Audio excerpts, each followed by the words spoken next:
저 전공은 이제 반병미 교수님처럼 저 독립 전쟁을 하지는 않고 그 미주 지역을 하고 있습니다. 그런데 그 지금 만주나 서북간도나 연해주는 총을 가지고 싸우는 진짜 독립군인이잖아요. 근데 미주는 이제 총 가지고 생명을 담보로 해가지고 싸우는 사람은 아닙니다. 그런데 이제 도산 안창호 선생은 말씀이 맞는데 그 총을 가지고 싸우지는 않지만 총을 가지고 목숨을 걸고 싸우지는 않지만 돈으로 싸우는 독립군이라 그랬어요. 안창호 선생이. 그 독립군들이 총을 들고 싸울 수 있게 돈으로 싸우는 독립군이라 그랬는데 도산 선생 말씀도 맞는 것 같아요. 분명히 정말 미주의 그 돈을 냈던 독립운동 자금을 냈던 분들도 돈으로 싸우는 독립군이었다는 것을 상기시켜줬으면 고맙겠다는 생각이 들고 또 한 가지 작년 12.3 내란 때 우리 시민들이 내란을 진압을 했잖아요. 이 사람들도 맨몸으로 싸우는 아까 도수라 그랬는데 맨손으로 싸우는 독립군이 있고 의병이 없다는 말씀을 새삼 말씀을 올려드립니다. 그 제가 미국을 생각하면 제일 이해가 안 가는 게 미국같이 큰 나라고 부강한 나라인데 그 매년 총기 사고로 4만 명이 죽는데요. 4만 명이 죽으면 하나의 전쟁이 매년 전쟁으로 죽는 게 4만 명이라고 그러는데 왜 저렇게 강력한 나라에서 이제 총기 단속을 안 할까 그런 생각을 해봤는데 그러다가 그 문제를 제가 해결을 했어요. 몇 달 전에 그 미국 수정헌법 제2조에 보면 그 그걸 근거로 해서 이제 총기 소지의 자유가 있다 그러는데 그 내용을 보면 뭐냐면 잘 훈련된 민병대가 총으로 영국군을 무찌렀기 때문에 총을 가질 자유가 있다라는 게 제2조예요. 그래서 미국 수정헌법 제2조는 민병대, 영어로는 밀시하고 우리말로 하면 의병이죠. 의병이 역사를 지키기 위해서 수정헌법 2조가 있는 거예요. 그러니까 미국을 지키는 것은 제1조 인간의 자유 표현이고 두 번째는 무장 활동을 통한 총기로서 자유를 지키는 그런 의병들의 독립군의 역사였다는 걸 말씀해 드리고 제가 말씀해 드릴 것은 오늘 이제 홍명보 장군 이제 기리기 위한 기념관과 독립공원을 만드는데 거기에 대해서 반병미 선생님께서 말을 좀 해달라 그래가지고 제가 독립기념관에 한 20년 있었고 그다음에 또 세계의 반제국주의 기념관을 좀 많이 다녔기 때문에 그걸 이제 사례를 해달라는 부탁을 받았어요. 그래서 제가 여기에 전문가도 아니고 지금까지 본 거에 대해서 사례를 말씀드리는 것이니까 그냥 편하게 말씀을 들으면 될 것 같아요. 그저께 제가 조서왕 선생의 글을 하나 읽었는데 갑신정변 60주년 연설을 한 글을 읽었는데 조서왕 선생은 우리 한국의 혁명은 갑신정변에서 시작됐고 갑신정변이 독립운동의 출발점이다. 그러니까 갑신정변부터 독립운동을 봐야 된다는 말씀을 했는데 그게 참 맞는 말씀이다라는 생각을 들었고 제가 한 20년 전에 신용화 선생님한테 말씀을 들었는데 신용화 선생님이 신상옥 감독한테 최은희 했을 때 잡혀갔을 때 북한에 갔는데 북한의 감옥에 잡혔대요. 근데 그 감옥에서 누구를 만나냐면 이난영이라는 분을 만났대요. 이난영은 저 혁명 투쟁사라는 책을 썼던 그런 사람인데, 예, 이난영, 예, 이난영을 만났는데, 이난영은 참 만났는데, 이난영이가 그 지금 신상옥이한테 얘기하면, 나 이난영이야. 그리고 그 신상옥 감독이, 아니, 저 사람이 이나연인지 김나연인지 알 게 뭐냐 그랬더니, 내가 이 북한에서 최초로 조선혁명 투쟁사를 쓴 이나영이다. 그럴 때 내가 가장 하고 싶었던 게 조선에서 조선혁명박물관을 만드는 것이었다라고 얘기해요. 조선혁명박물관을 만들고 그 박물관 맨 앞에다가 김옥준의 사진을 딱 걸어놓고 혁명의 시작은 갑신정변이다 그런 얘기를 해요.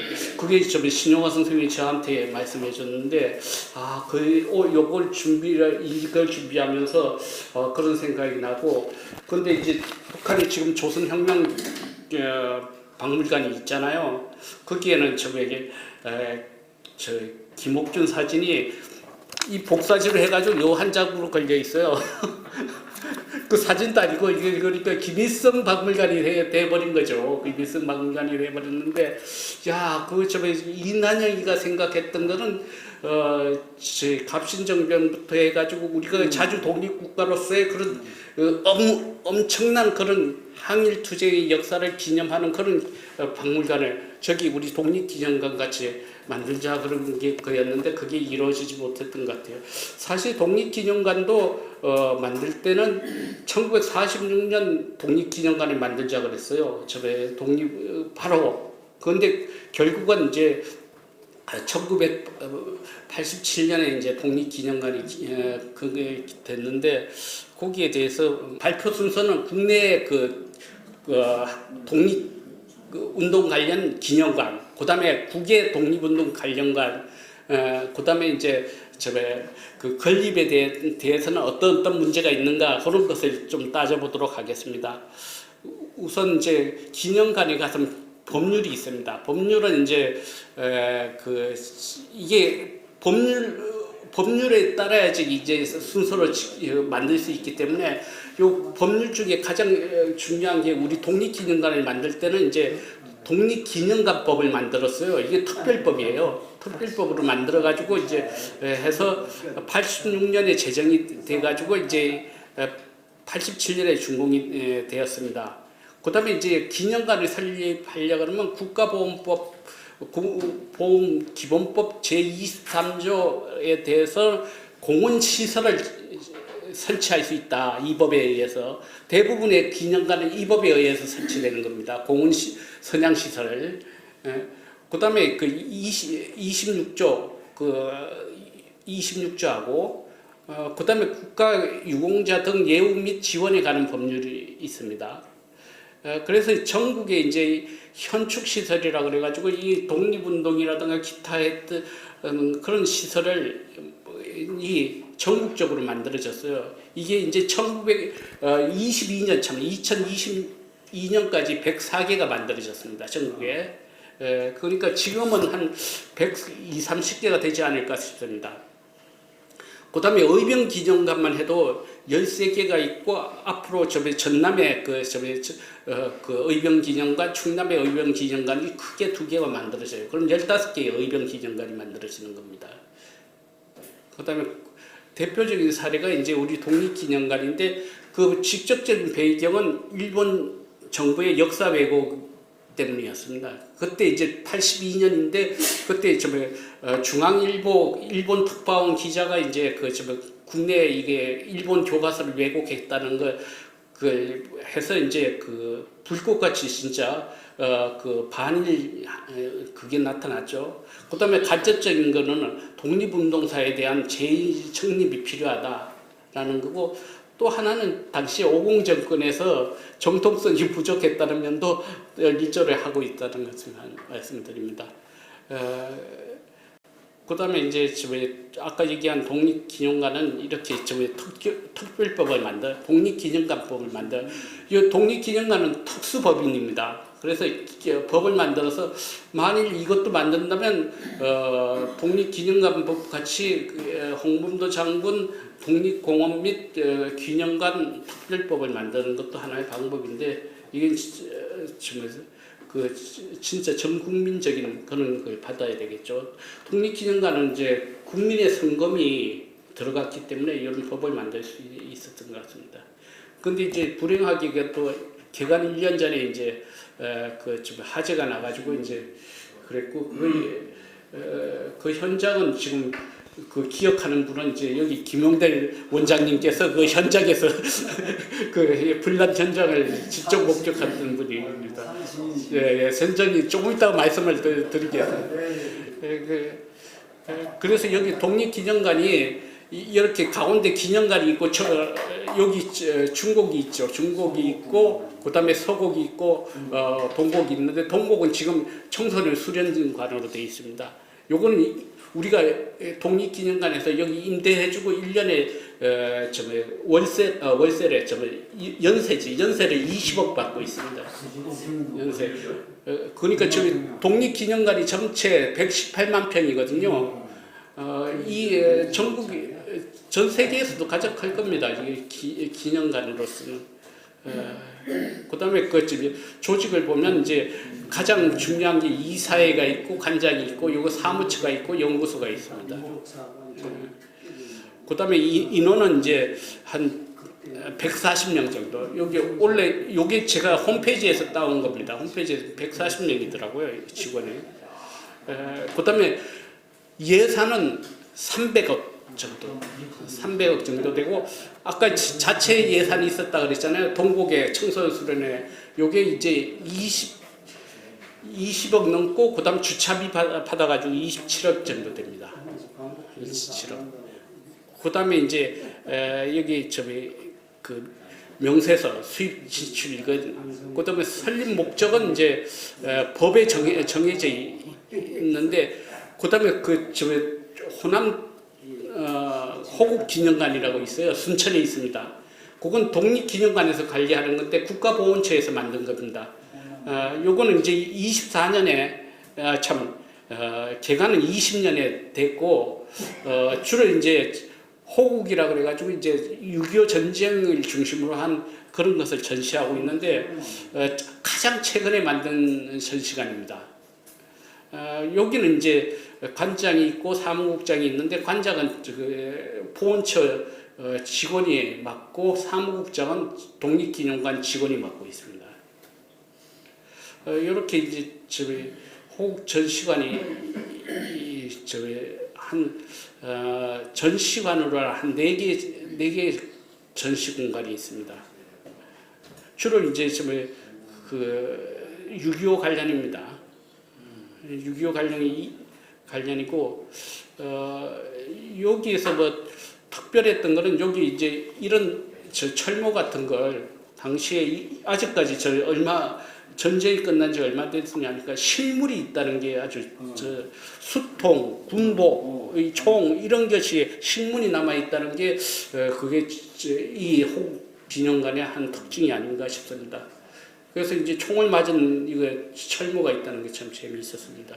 그다음에 최신식으로 이제 전시를 해서 전부 다 첨단 시설이에요. 이게 뭐 전부 다 사이버로 돼 있어요. 요새 이제 눈으로 보는 게 아니고 전부 다 체험과 그 사이버로 돼 있습니다. 그게 하나의 특징이에요. 그러니까 돈이 많이 들죠. 전시 비용이.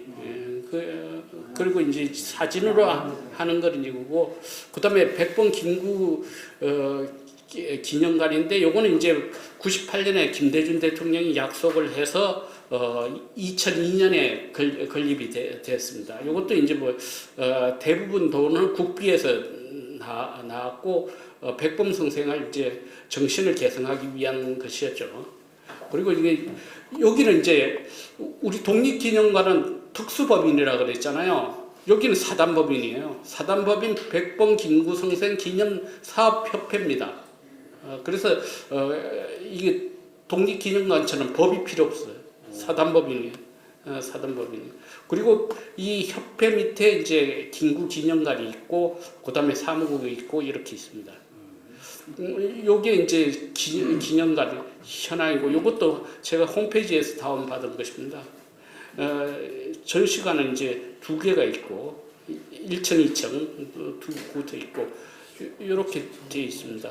다 여기 선생님들은 가보셨을 겁니다. 가운데 이제 백범 동상이, 하얀 동상이 있고, 이렇게 백범이 뭐 임시정부고, 임시정부가 백범이기 때문에 사실 임시정부 기념관이라고 해도 과언이 아닐 정도로 저 임시정부 중심으로 되어 있습니다. 그런데 백범 기념관은 여기 있죠. 그런데 여기 백범 묘소가 있고, 의열사라는 사당이 있고, 삼의사, 윤봉길, 이봉창, 그다음에 그 안중근 의사 가묘가 있는 삼의사 묘가 있고, 임정용 묘역이 있고, 효창구장이 있고, 이게 하나의 공원입니다. 그래서 이제 기념관만 보는 것이 아니고 이걸 다 돌려볼 수 있는, 앞으로 홍범도 기념관도 이렇게 돼야 될 것 같아요. 이렇게 이걸로 끝나는 것이 아니고 이런 그 기념관을 보는 게 아니고 여가를 즐길 수 있는 그런 공간이 돼야 될 것 같아요.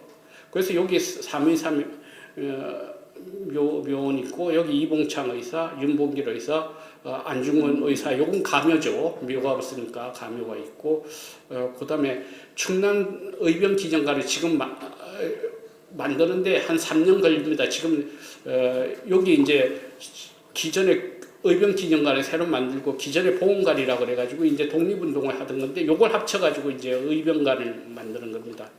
지금 발주가 됐어요.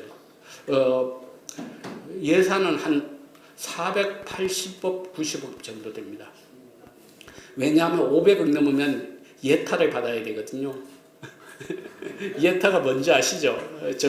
양평 고속도로 때문에 예타를 하는데, 예타. 그래서 요 건물은 새로 걸고, 여기에다가 이제 연결해서 기존에 있던 것은 리모델링을 하는 겁니다. 그래서 요 네 개가 주가 독립운동, 충남의 독립운동, 충남과 임시정부, 충남과 한국전쟁. 요게 이제 전시의 포인트입니다. 세 개 포인트입니다. 그래서 이런 전시를 하겠다는 이제 계획입니다. 이렇게 의병 기념관. 그 충남 충북이 이제 의병이 강하니까, 물론 호남 의병도 강하지만 이게 충북에는 제천 의병이 있고, 충남에는 홍주 의병이 있으니까 이게 큰 자랑이죠.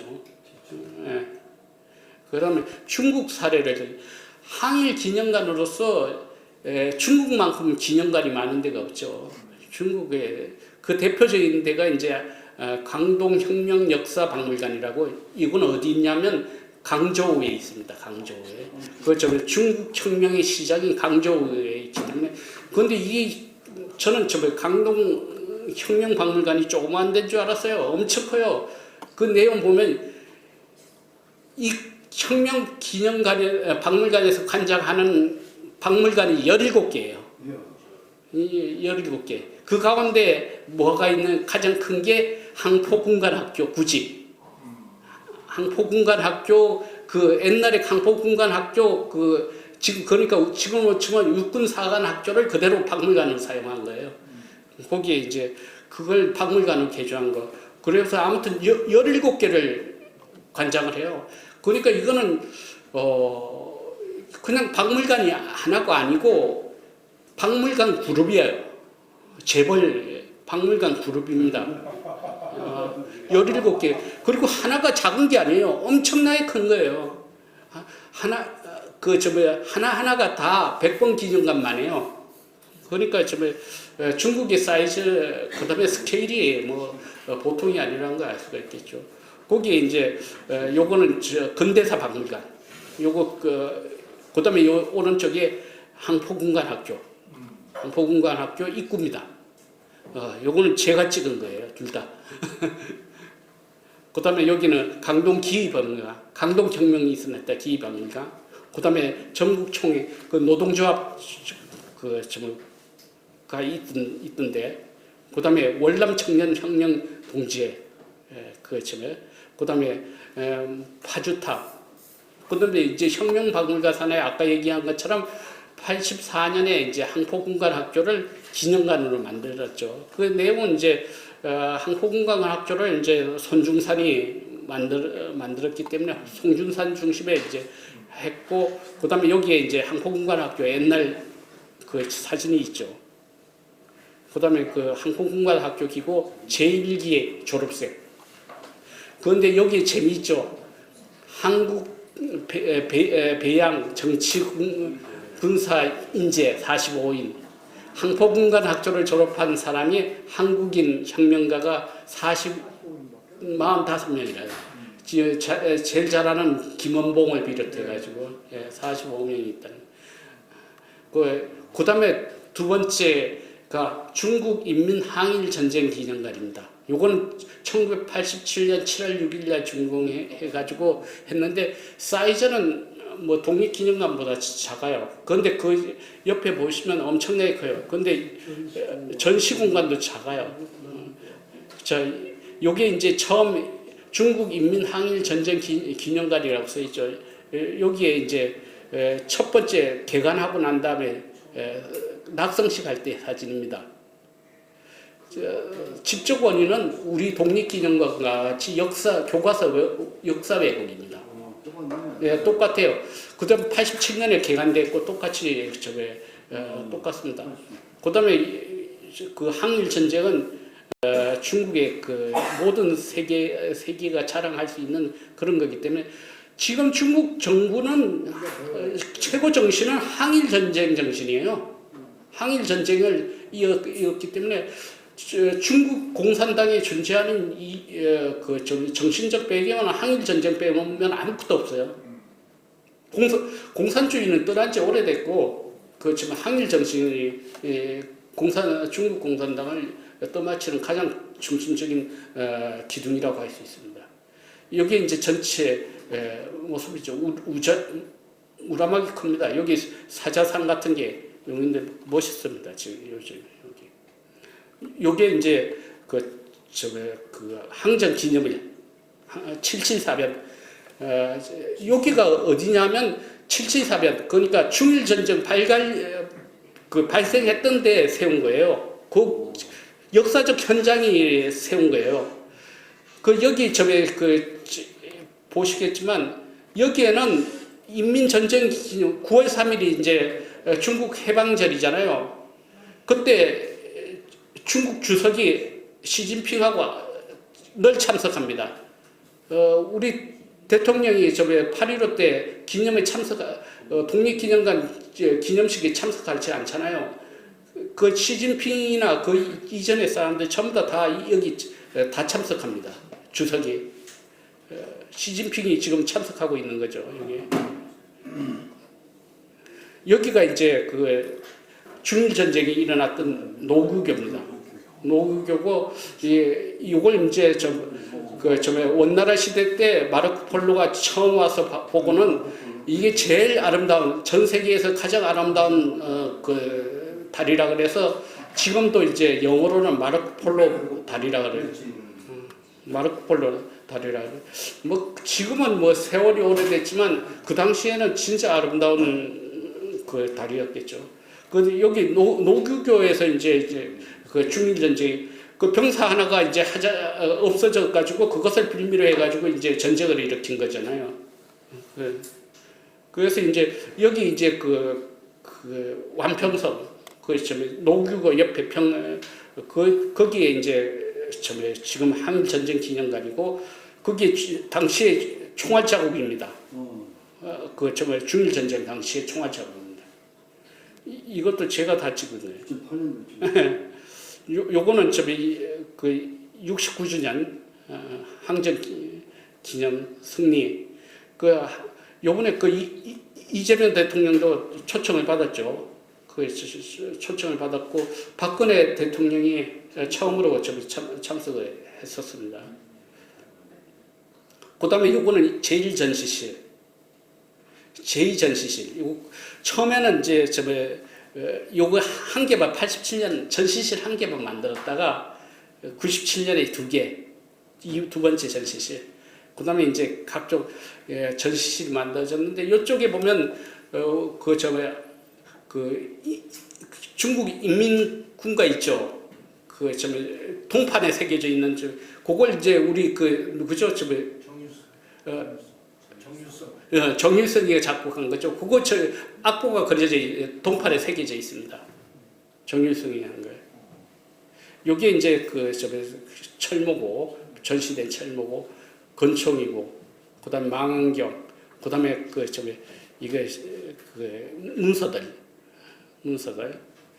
그다음에 심양 9.18 역사박물관은 요거는 이제 심양 요거는 이제 중일 전쟁이 아니고 만주 사변 그 현장에다 지은 거예요. 그래서 요것도 크기는 중국 항일 인민정전 기념관보다 좀 커요. 크기가. 이제 여기는 전시보다는 그 외곽에 그걸 한번 여기 봤지 9.18 찬역비 전랑관 성리 기념비 여기에 참 볼만합니다. 이게 벽으로 돼 있는데 볼만해요. 진짜 정말 잘 9.18 사변을 잘 묘사하고. 그다음에 이게 찬역비라는 거고 이게 보기보다 엄청 커요. 한 15m 정도 안 될까 싶은데 크기가 10m 정도 되겠다. 15m는 안 되고. 예. 예. 요게 이제 유조구 여기서 폭발한 현장 그걸 그대로 가지고 온 겁니다. 박물관 앞에다 세워놨어요. 여기 이제 설명이 돼 있죠. 유조구의 폭발 지점이라고 폭발 지점. 그걸 이제 조작을 한 거죠. 일본군들이 다 이제 일본군은 9.18이나 전부 다 혼천 사건부터 다 조작을 했으니까 혼천 사건 만주 사변 그다음에 중일 전쟁 전부 다 입만 열면 거짓말이에요. 지금도 마찬가지고 여기 이제 물망 9.18이라 그래가지고 강택민 주석이 이제 물망 9.18이라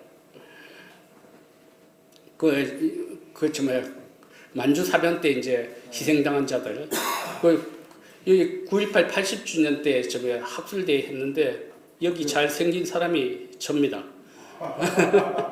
여기 발표하는 사람이 접니다. 네, 오른쪽 여기 발표자가 접니다.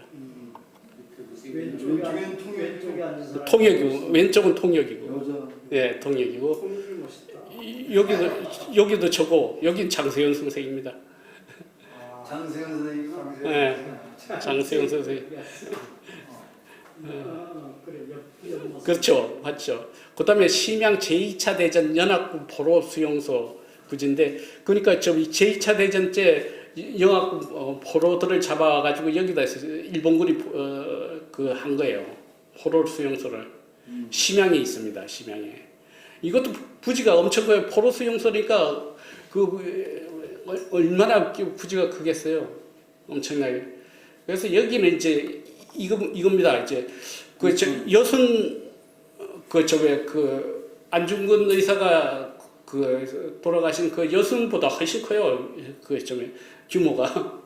여기는 이제 형무소가 아니라 포로 수용소니까 사이즈가 엄청 크죠.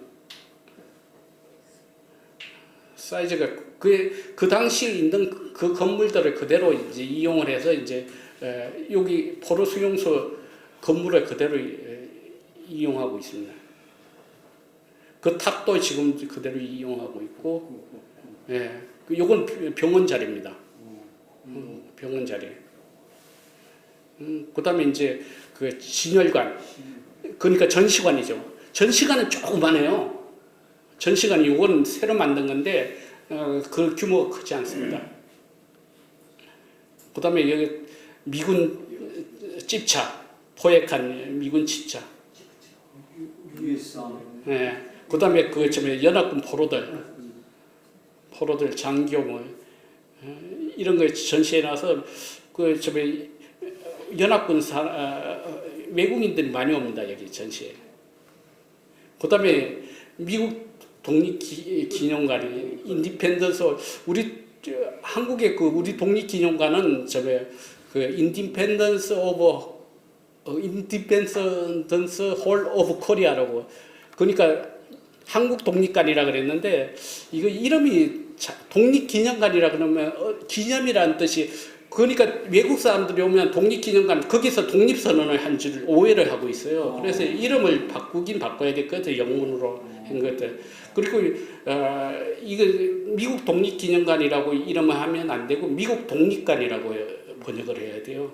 그래서 이제 독립관은 1753년에 이제 식민지 의회 건물로 지어졌는데 여기서 이제 독립선언을 한 거죠. 16년에. 그 다음에 87년에 미국 헌법을 공포한 거고, 요게 이제 지금 세계문화유산으로 되어 있고, 요걸 관리는 이제 미국 국립 문화청, 뭐라 그러나, 우리로 치면 문화재청, 유산청에서 관리를 하고 있습니다. 요게 있고, 요건 제가 찍은 건데 사진이 시원찮죠. 요거는 홈페이지에서 따온 겁니다. 요거는 홈페이지에서 따온. 요건 뾰족탑이고, 요게 이제 건물입니다. 요 안에 이제 전시관이 있는 거죠. 요 안에 전시관이. 여기가 의회 자리니까, 식민지 의회 자리니까, 여기가 의회실입니다. 여기서 이제, 제2차 대륙회의 1776년 7월 4일 날 13개 주 대표들이 모여서 여기서 그거 한 겁니다. 저 회의를 한 겁니다. 그러니까 13개 대표니까 의자가 그렇게 많이 필요 없겠죠. 그런데 이제 이때 미국 독립선언서에 서명한 사람 몇 명인 줄 아세요? 우리는 33명이잖아요. 56명입니다. 6명. 그런데 그 대표자가 이제 존 행콕이라는 사람인데, 그래서 영어로 서명하라 해주세요라는 뜻은 행콕이라는, 조 행콕이라고 합니다. 조 행콕. 그래서 그게 아주 뭐라 그러니까 공손하게 얘기할 때, 존 행콕 해주세요. 그러면, 서명해 주세요. 그런 뜻. 손병이 해주세요.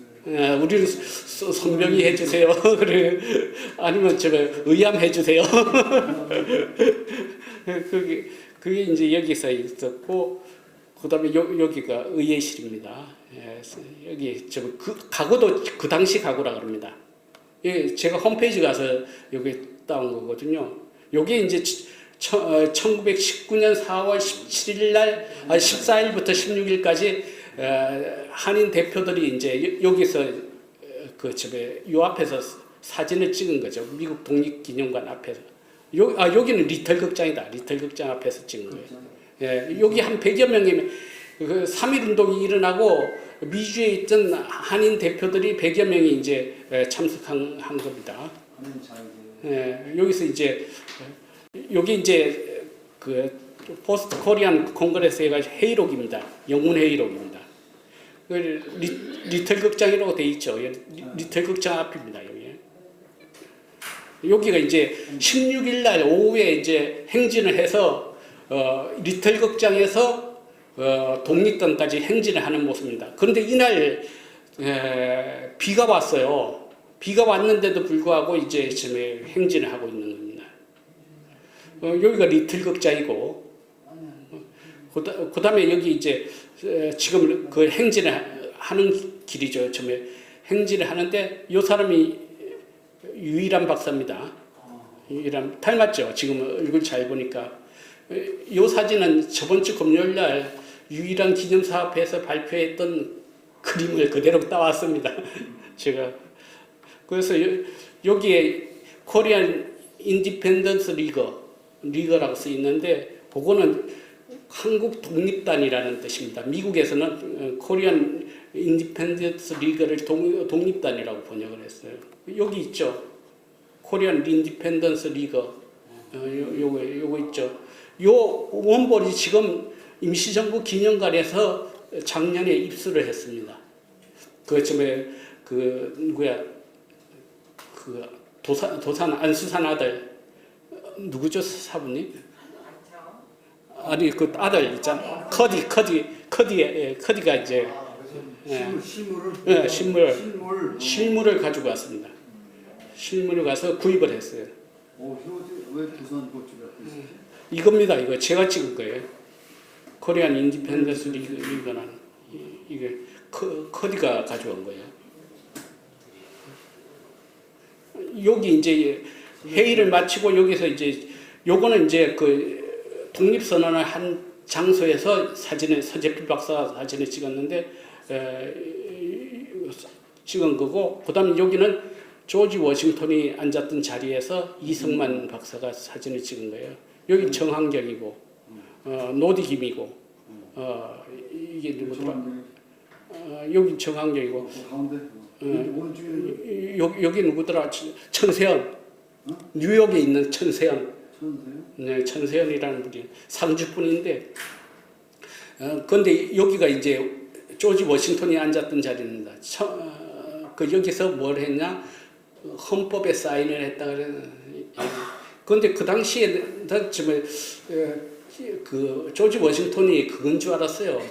대통령인 줄 알았더니 여기 읽어보니까 그 당시는 대륙군 총사령관이더라고. 제네럴 커맨드라고 돼 있더라고. 읽어봤더니 요거 이제 지금 이승만, 노디김, 조앤 우라는 사람 여자입니다.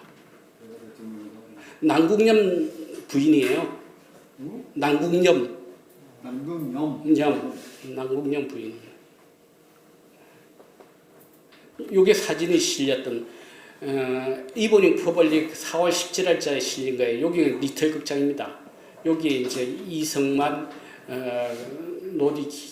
노디김, 요건 사진이 아까 보여준 사진이고, 여기 이제 이름들이 쭉 나오죠. 요거 전면을 찍은 거고, 유럽 지역은 요거는 이제 뭐 그냥 그 런던 브리티시 뮤지엄이고, 이건 독일 드레스덴 뮤지엄이고요. 사이즈가 굉장히 커요. 드레스덴 뮤지엄은 이제 이런 전시를 하는 거 있잖아. 현대 미술을 전시하는 공간입니다.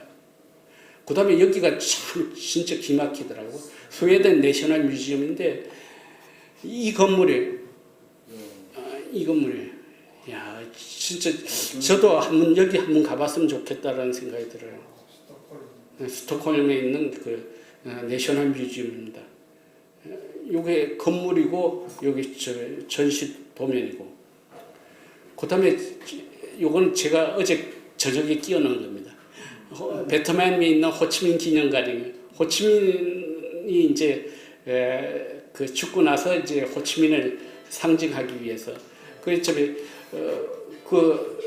파리에서 이제 발표할 때 안남 국민단, 안남 애국자 연맹 이름으로 안남 민족의 요구라는 8개조의 청원서를 처음으로 했죠. 이 청원서를 내게 된 것은 그 파리에 있던 김규식 등 파리 위원부가 그 파리 강화회의에 그 청원서를 내는 걸 보고 용기를 얻어서 호치민이 했다고 합니다.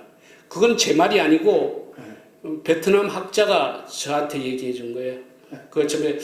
그래서 그 증거를 제가 보여드리겠습니다. 요거는 호치민 박물관입니다. 호치민 박물관. 조그만해요. 아주 지금 그 호치민은 죽으면서 자기 하나도 남기지 말고 다 태워버리라 그랬었는데 베트남 공산당들이 호치민의 유언을 지키지 않았죠. 그리고 베트남 묘가 있는 묘지 공원입니다. 공원을 만들었어요. 여기가 거주지예요. 이게 주석궁입니다. 베트남에 살는 주석궁이 이렇게 소박해요. 그리고 박물관에 맨 앞에 이제 여기 흉상이 있고, 요게 이제 베트남 45년 9월 2일 날 발표한 독립선언서입니다. 이건 직접 지은 게 호치민이 직접 지은 거죠. 이게 베트남 역사에서 가장 중요한 문서가 이 문서죠. 독립선언서 한 거. 그 다음에 여기 살던 집, 호치민 살던 집. 그런데 호치민은 유물이 하나도 없어요. 그거 타작이 하나뿐이에요. 이건 평생. 호치민이 평생 옷을 두 벌이라 그러잖아요. 베트남 옷 하나하고 양복 하나, 구두. 그게 단데, 그 소박하게 살아서 아무 유물이 없습니다. 요 모자하고 요거 그 타작이 하나. 타작이는 늘 도망 다닐 때도 계속 들고 다녔다. 타작이를. 이게 그 유명한 전 세계에서 가장 유명한 안남민족의 요구왕 8개조입니다. 1919년 6월 18일 날 했던 거예요. 이게 1개조, 2개조, 3개조, 7개조까지 있는데 8개조가 다른 페이지에 있어서 제가 8개조까지 그걸 못했습니다. 다른 페이지로 넘어가서. 근데 이 8개조가 뭐 독립을 해달라 뭐 그런 내용이 아니고 세금을 걷지 말라, 소금세를 받지 말라, 조세를 깎아달라. 그냥 진짜 사소한 얘기예요. 우리처럼 독립선언서가 아니에요. 그리고 독립청원서도 아니에요. 그 다음에 여기 제가 보여드렸죠. 호치민이가 김규식을 만나요. 김규식이 한문으로 쓰이죠. 이게 프랑스 경찰 보고서에 호치민 경찰 보고서입니다. 경찰 보고서에 김규식, 중국 이름은 김종문, 친첸웬이죠. 친첸웬. 진정원이라고 그래요. 진정원. 요게 이제 중국 파리로 갈 때 썼던 여권의 이름이 이게 김중문입니다. 그래서 만났던 얘기를 쭉 비밀 보고를 한 거예요. 프랑스 경찰이 호치민에 만나가지고. 거기 보면 이 내용을 쭉 보면 몇 월 며칠 날 만나가지고 무슨 얘기했다. 그래서 이제 호치민이가 자기가 중국 신문에 글을 싣고 싶은데 어떻게 하면 좋겠냐 그러니까 그 김규식이가 익세보에 알죠. 익세보 기자를 소개해줘요. 그래서 호치민이가 자기가 쓴 걸 중국어로 쓴 걸 이제 익세보에 게재하게 됩니다. 그 다음에 조소왕을 만났다는 경찰 보고서요. 여기 조소왕이라고 써 있죠. 조소왕이라고 써요. 조소왕을 만나가지고 한 3시간 동안 얘기를 했다. 여기 이제 아까 애국이잖아요. 그 파리에서 활동할 때 원애국이잖아요. 그 호치민의 이름이 원애국. 그다음에 두 사람이 영애국하고 팜티암이라는 같이 호치민의 가장 친한 친구 아까 반명균 선생께서 이동희하고 개봉우하고 단짝이라 그랬듯이 단짝입니다. 그다음에 요거는 호치민이 기고한 차이나와 한국이라는 기사입니다. 이 신문에 실린 건데 프랑스 신문에 실린 건데 이건 제가 최초로 찾아가지고 공개를 했습니다. 2014년에 호치민이라는 평전이 있어서 그걸 평전을 봤더니 이런 기사가 있더라고요. 각주에. 그래서 그 유학생한테 찾아보라 그래가지고 찾았고 그걸 번역을 해서 독립기념관에서 발행하는 그 학술지에 게재를 번역하고 해제를 해서 예. 핵심 내용 그렇게 중요한 내용이 아니고 한국에서 3.1운동이 독립운동이 일어나서 일제의 식민 통치를 바꿨다. 그러니까 베트남 사람들도 인도차이나 사람들도 한국과 같이 독립운동에서 지배 정책을 바꿔야 된다. 그런 내용입니다.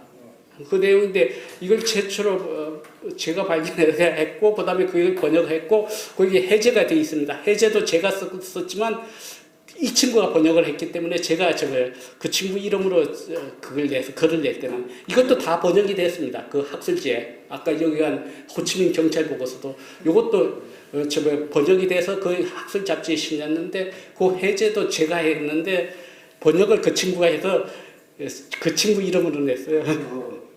공동을 안 하고. 네. 이것도 발견하게 된 거예요. 제가 이게 신문을 발견하고, 야, 분명히 호치민하고 한국, 독립운동가들하고 자료가 있을 것이다. 네가 찾아봐라 그랬더니 일주일 후에 연락이 왔더라고. 찾았다고. 그래서 이거 찾았다고 연락이 왔어요. 그러니까 이 자료도 사실은 제가 찾은 거예요. 이 자료도. 제가 그 유학생 그 친구가 이제 실질적으로 노력했지만 제가 정보를 줘서 찾게 했습니다. 홍범도 기념관에 만든다 그러면 지금까지 보면 이런 전국에 있는 기념관들의 평균 평수가 4,700평방미터입니다. 평수로 하면 1,500평 정도 됩니다. 1,500평. 그러니까 홍범도 기념관을 만들면 요 정도만 너무 커도 그렇고 요 정도가 제일 적당할 것 같아요. 독립기념관은 엄청 큰 7개의 전시관이고 엄청 큰 거고 그 공원으로서의 역할을 하는 것이고 그다음에 이제 그 면적 대 비율은 보통 이제 최대가 50%니까 한 35% 정도 적정 비율 건물에 대한 전시관의 비율이 한 35% 정도 되면 될 것 같아요. 그다음에 이게 운영비는 얼마나 들 것이냐. 지금 평균 운영비가 기념관에 보통 운영비가 14억 정도 듭니다. 그러니까 15억 한 20억 정도 생각하시면 돼요. 1년 운영비가. 그다음에 이제 이걸 지을 때 어떤 방식으로 발주를 하느냐. 세 가지 방법이 있는데 이게 SPC 방식. 이게 좀 유명한 대장동 방식이죠. 이재명의 SPC 방식이라는 민간 사업자한테 전적으로 주는 거 방식. 그래서 이게 대장동이 이렇게 된 것이고, 이게 턴키 방식이라 해서 일괄적으로 다 몰아주는 겁니다. 시공부터 해가지고, 설계부터 시공까지 일제하는 거, 이게 방법이고, 그 다음에 설계를 하고 시공은 빠른 데서 하는 거.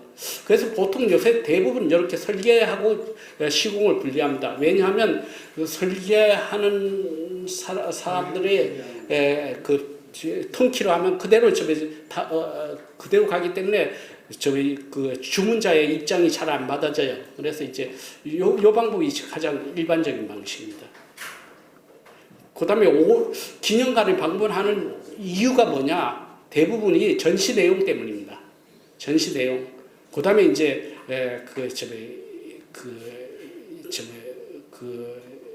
여가. 그래서 역사에 관심 때문에 이런 독립 관련 기념관에는 오고 대부분이 이렇습니다. 그리고 여가 생활. 그래서 홍범도 기념관도 짓는다 그러면 홍범도에 대한 역사적 관심이 가장 클 겁니다. 그래서 전시를 잘해야 되는 거죠. 그 다음에 이제, 건축비가 얼마 들겠냐. 2022년 말 정도에 평균, 건축비가 370만원. 그러니까 지금 하면 한 400만원 정도 될 겁니다. 그러니까 물가가 400만 평방미터당. 평당이 아니고 평방미터당입니다.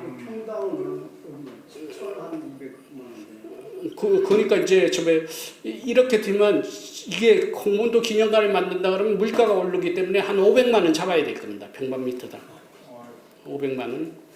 그러면 한번 계산해 보세요. 쉬워요. 이게 몇 평으로 할 것인가 하면 500만 원 곱하기 몇 평으로 하면 딱 나오니까. 여기 전시 내용은 요거 이제 이런 내용이 되겠죠. 가족 사진. 그다음에 이거 어민섭이하고 사진. 그다음에 크로졸다 사진. 그다음에 홍범도 거리, 이거 판병진 선생하고 같이 갔던 곳이에요, 전부 다가. 그다음에 이거 아까 유고문 걸치려서 이거는 일제가 아까 그거 본 걸 가지고 일제가 필사한 거예요. 필사한 거. 내용은 똑같습니다. 필사본.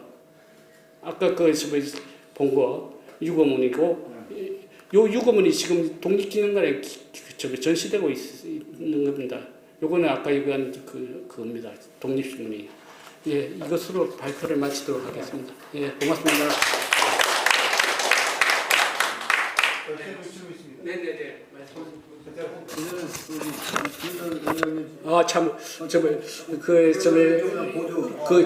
진홍달 원장님께서 사실은 이 발표를 하셔야 되는데 왜냐하면 독립기념관을 실질적으로 기획하고 만든 분이 김용대 선생님이에요. 그 한번 말씀해 주시죠. 네, 발표 잘 들었습니다.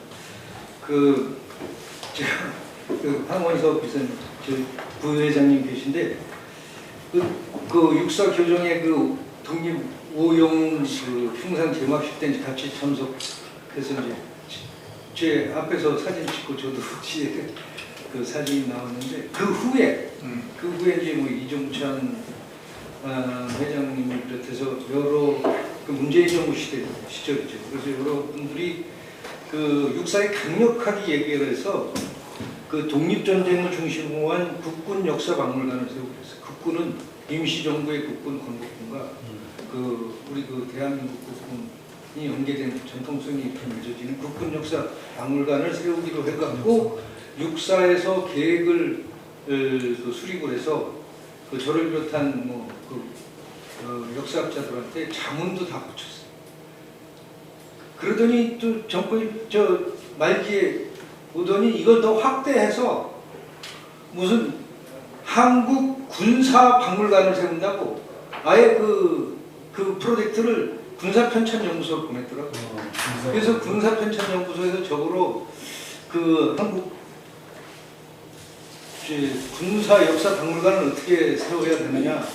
그래서 이제 한국 군사의 맥락을 좀 발표해달라고 해서 내가 이제 독립군, 광복군 그리고 국군이라고 하는 것으로 이제 발표를 하고 그리고 이제 그 당시에 용산공원 그쪽에 우리 부지를 마련해서 세울 예정이다. 그렇게 얘기를 하더라고요. 그러더니 정권이 바뀌고 나니까 이게 다 싹 없어졌어요. 그리고 이제 다시 시작했어요. 그랬더니 보니까 이제 또 이름이 독립전쟁 공원, 기념공원. 이렇게 이름이 바뀌어 있더라고요. 지금 홍범도 기념관, 여기 우리 발표자께서는 김동영 선생님께서는 홍범도 기념관이라고 얘기를 했지만 여기 우리 지금 저것은 독립공원 기념공원. 네? 전쟁 기념공원, 독립전쟁. 독립전쟁 기념공원. 거기에 이제 아이템이 좀 바뀌었어요. 이걸 보면서 제가 이제 독립기념관 시절에 생각이 떠올랐습니다. 독립기념관이 그야말로 건물의 전시를 맞춰버린 거예요. 그러니까 이게 웃기게 된 거죠. 그러니까 뭐를 전시할 건가 나오기 전에 공모를 먼저 했어요. 그래서 결의집을 공모를 해서 그 결의집 공모 담당자가 이제 전시관을 설계하는 것으로 해서 이제 7개 전시관을 설계를 했어요. 똑같아. 마카처럼 해놨잖아요 뒤에. 그러니까 이게 무슨 전시관의 어떤 특성이 없어요. 그래서 제가 생각하는 것은 그런 무를 범해서는 안 된다. 그래서 우선 뭐를 전시할 것인가를 먼저 생각을 해라. 그래서 독립전쟁이다. 그럼 독립전쟁에 적어도 큰 아이템은 몇 개를 해야 되겠다. 그래서 우리가 국군의 뿌리는 광복군이고 광복군의 뿌리는 독립군이고 독립군의 뿌리는 의병이니까 의병 중에서도 늑약 이후에 국권 회복 차원에서 의병. 그래서 그 시절부터 전시를 해야 된다. 그리고 더 중요한 것은 이 의병과 민군과 강군이 같이 싸우는 이 한말 국민전쟁 시기의 의병. 그래서 그 단초가 됐던 게 군대 해산 직후의 서울시가전, 그리고 이제 13도 창의군의 서울 진공전, 그리고 이제 일제강점기에 들어와서 우리 민족 군대를 양성한 근대 민족 국민 군대를 양성한 신흥문관학교, 그리고 신흥문관학교 출신들이 중심이 돼서 이루었던 봉오동 청산리대첩, 그리고 그 후에 대전제령 전투, 그리고 광복군까지 이렇게 해서 적어도 몇 개의 아이템을 두고 이거는 반드시 들어가야 되겠다. 그럼 그리고 어떤 인물들은 동상을 세워야 되겠다. 그래서 독립기념관에 처음에 그걸 염두를 안 두다 보니까 동상들이 다 전시관에 안에 들어가 있었다고. 그러니까 안중근, 하다가 세워놓고 보니까 안중근은 꼭 동상이 있어야 돼. 그럼 이봉창 이사는 있어야 되지. 윤봉길 이사는 있어야 되지. 김자진 장군은 또 있어야 되지. 네 사람을 세우니까 맨 처음에 그 안에다가 다 설치해 버리니까 이게 동상으로서의 그 뭐랄까 이게 멋이 안 나는 거죠. 그래서 나중에 딱 끄집어내갖고 바깥에 하는데 이런 물을 범하지는 않아요. 도대체 아니 최소한 이러한 분들은 우리 독립공원에 독립전쟁 기념공원에 이러한 동상들은 있어야 된다. 그러면 몇 분을 대상을 선정을 해놓고 그 다음에 부지가 이제 선정이 돼야 되죠. 근데 저는 그렇게 생각합니다. 이제 전시관만 갖고 운영하던 시간은 끝났어요. 대표적인 게 대한민국 역사박물관. 아니 대한민국 임시정부 기념관. 가봐서 어디 쉴 데가 없어. 애들 데려가서. 지금은 공원이 돼야 돼요. 외국이 다 그런 식이더라고. 무슨 미술관이 아니고 특별 전시관이 아니면은 다 가족공원 형식이 돼야 돼요. 가서 동상도 보고 그래서 홍범도 장군 앞에서 뭐 사진도 찍고 타든 말도 올라타고 이거 친하죠. 그 관람객 친화적인 그런 전시가 돼야 되고 그리고 전시 보다가 나와서 좀 쉬기도 하고 잔디에서 들어눕기도 하고 이런 데서 저는 이게 그 독립전쟁 기념관은 기념공원을 반드시 갖고 있어요. 제일 최적지는 영산가족공원이죠. 그러면 이미 공원은 돼 있으니까 그 안에 독립전쟁 기념관만 세우면 되는데 그게 이제 그거 먹기가 쉽지 않을 거란 말이에요. 근데 일단 그렇게 해갖고 이게 그 다음에 이제 우리 독립기념관에 오시는 분들이 이제 특히 굉장히 경건하신 분들은 와서 왜 독립기념관은 이 참배의 공간이 없네요. 참배. 현충원에 가면 들어가자마자 참배 딱 하고 그러는데 독립기념관은 기념관인데 왜 참배가 없네요. 그래서 우리는 항상 그 설명하는 자가 입이 아파요. 여기는 현충원이 아니고 기념관이다.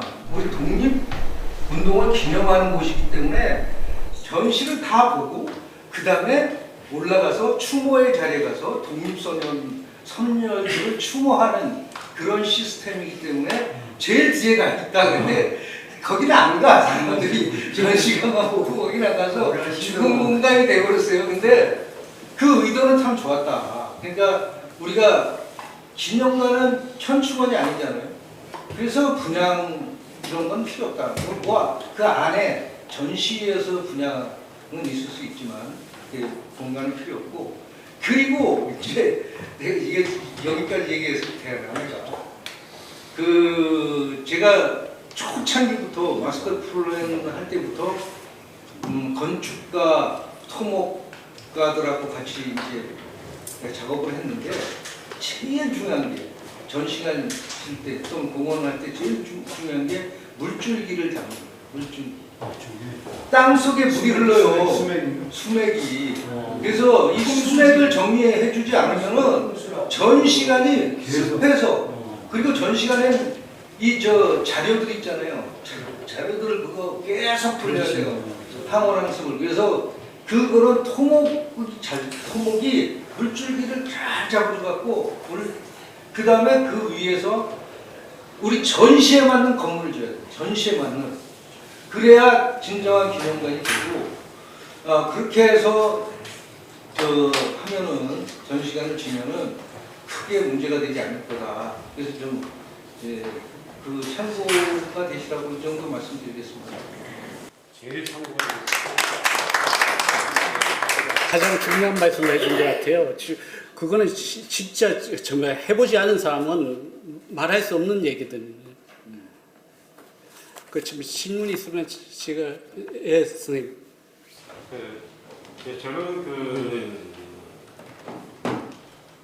저는 제가 예전에 2013년부터 해가지고요, 2015년 그 기간 동안 3년이라는 기간 동안에요, 육군박물관에 제가 문화유산 해설사로 활동을 했었거든요. 그런데 지금 현재 보면은 제가 가장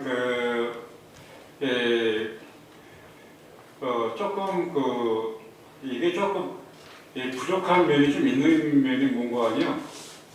우리 그 국내의 하고 국외하고의 그 항일 혁명 역사에 관련된 그런 그 기록과 또 그것이 또 발굴이 좀 제대로 되지 않은 상황에서 문헌이나 이 자료가 많이 없는 거로 해가지고 그것이 조금 약간 대체적으로 부족해서 이해를 잘 못하는 그 부분이 좀 있거든요. 그래서 이게 우리가 그 독립에 관련된 활동을 했던 분들의 그런 기록하고 그다음에 또 우리 남쪽 출신 분들로만 이렇게 기록이 되어 있는 모양인 것 같아가지고요.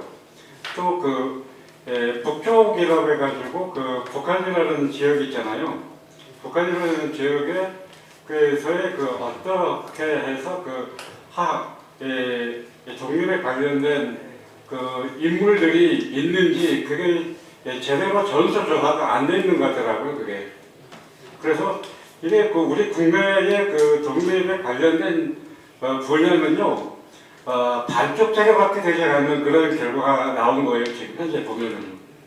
그래서 유독 국내에서는 독립에 관련된 인물이라고 하면은 대체적으로 안중근하고 유관순 안창호 라든가 또 윤봉길, 이봉창 등으로 이어지는 것 같아가지고 전체적으로 그게 북한하고 우리하고의 한일 역사에 관련된 것이 공동적으로 이렇게 합축성 있게 좀 발굴이 되어야 할 것 같더라고요, 이게. 그러니까 왜 애들이 구구 애들이 왜 그런 현상이 일어나는 것은 전체적으로 조사가 되지 않은 결과의 소산이거든요, 이게. 그래서 저도 육군박물관에서 군사 쪽에 있으면서 느꼈던 부분이 역사적인 인물들이 제대로 전수 조사가 되지 않은 것 같아서 그거는 제가 한번 좀 부탁드립니다. 시간이 없으니까 저도 짧게 말씀을 드리겠습니다. 하나 가장 큰 문제는 뭐냐면 독립전쟁과 관련해 가지고는 남아있는 자료가 현물 자료가 거의 없어요. 그거는 지금 목숨을 걸고 싸우는 전쟁을 하다 보니까 자료가 거의 없어요. 그게 지금은 현실이고 그걸 이제 앞으로 발굴을 해야 되겠죠. 그래서 독립전쟁에 대해서 실물 자료가 없다는 게 그게 가장 큰 문제들. 독립기념관에도 거의 없어요. 심지어 제가 20년 전에 러시아 갔다가 몰래 유공자한테 훔쳐온 자료도 있는데 아무튼 그만 좀 직접 독립전쟁과 독립군에 관련된 자료가 없다는 게 그 한계고, 그래서 그걸 앞으로 발굴하는데 노력해야 되고, 두 번째 말씀은 남북한인데 말씀하신 것처럼 남쪽이다 보니까 북한에 대부분 사실 독립운동가 유명한 사람들은 다 북한 출신이잖아요. 안중근, 이준, 백범 또 도산 전부 다 이승만도 마찬가지고 다 그런데 지금 북한에 아까 제가 지금 여기에 넣지 못했지만 혁명열사박물관 있다 그랬잖아요. 조선혁명박물관. 그게 아무것도 없어요. 그냥 원자료가 없이 이 자료를 그냥 강덕상 책 복사한 거 이런 걸 전시해 놨어요. 아까 얘기한 것처럼 김옥준의 사진을 그린다든가 아니면 이게 초상화를 그린다든가 그렇게 멋지게 해놓으면 되는데 이렇게 A4지 한 장에 복사를 해가지고 더덕더덕 붙여놨어요. 그러니까 북한에도 거의 자료가 없다는 거예요. 북한의 그 자료가 없고, 그다음에 이제 우리 전시 문제에서 남북한의 좀 균형이 안 맞는 면이 있죠. 그거는 어쩔 수 없는 문제인데, 그거는 좀 독립전쟁 같은 경우는 다 북쪽 출신들이 하셨으니까 그게 중심이 돼서 또 오히려 전시를 하면 왜 북한 사람들만 하냐, 왜 북한 출신만 하냐, 그런 불만이 좀 나올 수도 있게 될 것 같습니다. 네, 선생님 짧게 예. 오늘 해설 감사드립니다. 짧게 해드리는데 첫째 이제 제목만 얘기하겠습니다. 그때는 17년 전에 독립기념관에 처음 갔어요. 그래서 이제 친구들한테 제가 역사 좀 아니까 해설하다 보니까 역사 흐름대로 제 기억으로는 1680년부터 150년간의 역사가 없어 못 찾았어요. 제가 쭉 해설하는데 제가 그때 황당했던 기억이 나요. 어디가 역사가 이거 돌아가면서 쭉 해랑을 돌아가면서 설명하는데 1610년 거의 150년간을 찾다 못 찾았어요. 그런 기억이 나고요. 그 다음에 지금 우리의 이런 훌륭한 기념공원 할 때 제일 방해 요소가 누구냐? 내부의 적 아닙니까? 독립기념관장. 그래갖고 작년에도 이종찬 광복회장이 아들 친구니까 당신 그러면 안 돼. 김영석은 안 돼.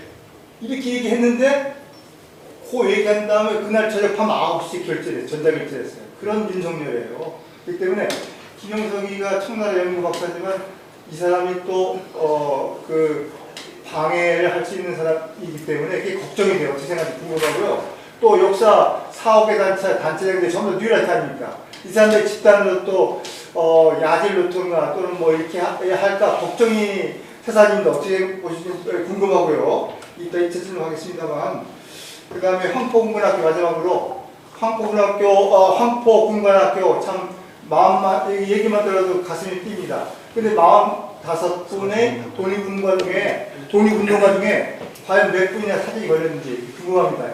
나중에 개인적으로 질문하겠습니다. 예. 선생님 하셨는데 독립기념관에 선생님 말씀하신 것 1600 그 임난 이후에 기록이 없어요. 민족기념 제1관에 있는데 거기에 그 조선 후기부터는 아무것도 없어요.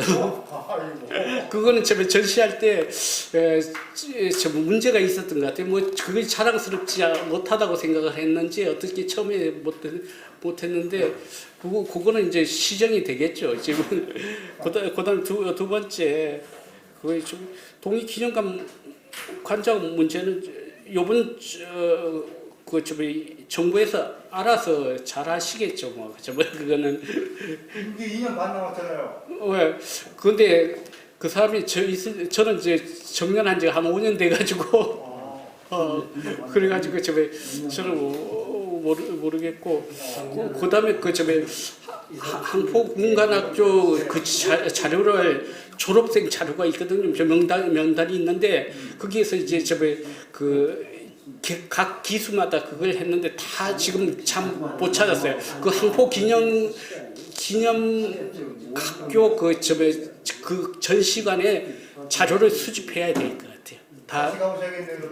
예, 지금 옛날에 한중 관계가 좋을 때는 가서 마음대로 했는데 지금은 쉽지 않을 거예요. 예, 지금 옛날에는 그 제일 좋을 때가 언제였냐면 박근혜 대통령이 그때가 전성전 갔을 때 가장 좋았어요. 예, 그때는 정말 뭐든지 신청하면 다 나왔어요. 심지어 저 어디까지 갔다 온 줄 아세요? 저 안중근 유해 찾으러까지 대련 당한관까지 넣어줬어요. 저를 넣어줬어요. 그때 거기 절대 못 가거든요. 동북삼성 당한관에. 근데 그때는 저를 넣어줬어요. 넣어줬지. 예. 그 안중근 유해 진사가 될게요. 그때 우리 많은 훌륭한 분들이 찾아갔는데 지금 아파트한테 바뀌었고 그래갖고 지금은 불가능한데 일본 사람 성격상 유해를 그 사람들 분명히 기록해두고 어디에 숨겨놨을 거예요. 그런데 지금 어떤 일설이면 일본 황궁 뱃돌 밑에 있다는 얘기도 있어요. 어떻게 보시면 궁금합니다. 그거는 저기 김용대 선생님이 좀 여러 번 갔다 와가지고 조사를 김용대 박사님이 거기 전문가예요. 용 끝나고 개인적으로 하시고 다른 선생님들 감사합니다. 이것으로 오늘 토론회를 마치겠습니다. 오늘 바쁘시고 날씨도 안 좋은데 참석해 주셔서 감사드립니다. 감사합니다. 안녕히 가세요.